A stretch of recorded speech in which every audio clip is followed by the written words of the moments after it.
Hi there guys, I want you to welcome you back to Middle-earth Roleplay Tabletop Edition with Tabletop Simulator. You can find a link below if you want to get yourself a copy of Tabletop Simulator, and of course you can go along to my workshop and you can get Merp Tabletop free by subscribing to the Tabletop plugin for Tabletop Simulator through my workshop. The link is below. Today I'm going to show you how to use the Rivendell pack. And what I'm going to do is I'm just going to actually bring it up. Once you hit the subscribe, it'll appear in your workshop, and I'm going to find it. It is here. But I don't want to override this table, so what I'm going to do is I'm going to actually just click the little three dotty buttons in the top corner there, and hit the expand, and that will bring up the parts to that particular pack. And now you can see there I've got some custom tiles, which would be the map tiles. And I've got the book itself, the actual guidebook. I'm going to drop that in, and then I've got some cards here as well. Now a lot of these are going to be creatures of Middle-earth. You can see there, creatures of Middle-earth and people of Middle-earth, a combination of, and there's also some herb cards in there as well, I believe. So yeah, I think there's some herb cards in there as well. So it's up to you as which ones you use. But I'm going to drop these in, so I'm going to click one of them, one of them, one of them, one of them, and I'm going to drop that in as well. And you'll see that they will drop immediately in the middle of the table, causing a right mess. I'm going to just flip this over using the F button. This is the guidebook. I'm going to just pick these up and just put these over to one side. These are the map tiles, and I'll show you how to use those in the tabletop version of Middle-earth Roleplay. This is your guidebook.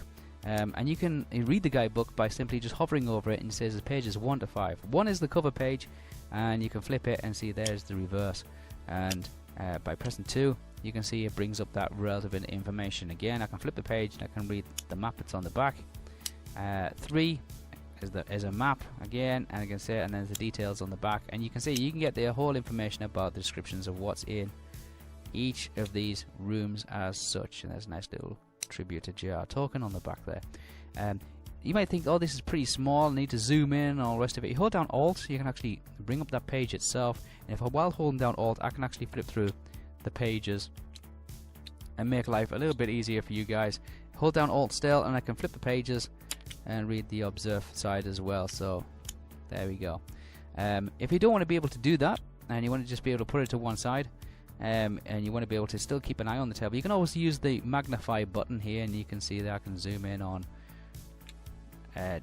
details and things like that. So I can look up various, there we go, pieces of information as such. You can see there, I'm zoomed in quite far there, but you can see I can still read it even at this distance. Let's zoom in a bit. There we go. I can still read what I need to be able to read about where it is on the in the actual game itself. So that's the guidebook. I'm going to put the guidebook just to one side. I'm going to drop it over here out the way. I'm going to move the candle over the side here, and I'm going to show these map tiles. Now these map tiles work with the mapping tool that's in the Tabletop Merp, and show you some of the things. Again, I can use the Alt and I can magnify these, so I can see that's level 6. I don't need that one. Where I need is level, probably the ground floor one. That's that one there, ground floor. And I can just immediately project this map onto the actual playing surface for the players to be able to move around and to be able to draw on and all the rest of that kind of stuff by simply just dropping it on there. There we go. And immediately you can see there it projects the information stored in that map tile onto the playing surface itself. There's a nice little logo, the information down here. It says the main house is the ground floor, and it's the House of Elrond for Middle-earth Roleplay. And you can see I have the layout of all this kind of stuff. Now if I use that in combination with the book, here we go, and I find the page that's relevant to this. Let's have a look. There it is. Then I can see exactly, let's put that off to one side there. There we go. Move that to one side. I can see what is in each area. So room 14 over here, you can see it matches entirely what the layout and that sort of stuff. If I want to be able to read it, obviously, oops, there we go. I can go ahead and I can read that. So number 14 is in fact, where is it? Oh, is it number 10? It might be number 10. Maybe I'm reading it wrong. But number 10, but there we are. The building houses some of the lighter crafts, such as woodworking rooms and the likes of. Let's just see if that is correct. It is. It's number 10 at the top there. If I magnify it a bit better there, maybe I can. It is. It's number 10. See, I'm using the magnifier there, and I can go ahead and I can do that kind of stuff. So this is your Games Master's kind of guide to move your figurines around, and you can run adventures in Middle Earth in Rivendell. If they proceed to the next level of the map, then I can quickly just flip that over and take them to the next level of Rivendell, and you can see the staircases and things like that. Just put the book just to one side, and the likes of. If you want to be able to add a grid, then go ahead and just turn your grid on. I like to put my grid at 1 to 1. There we go.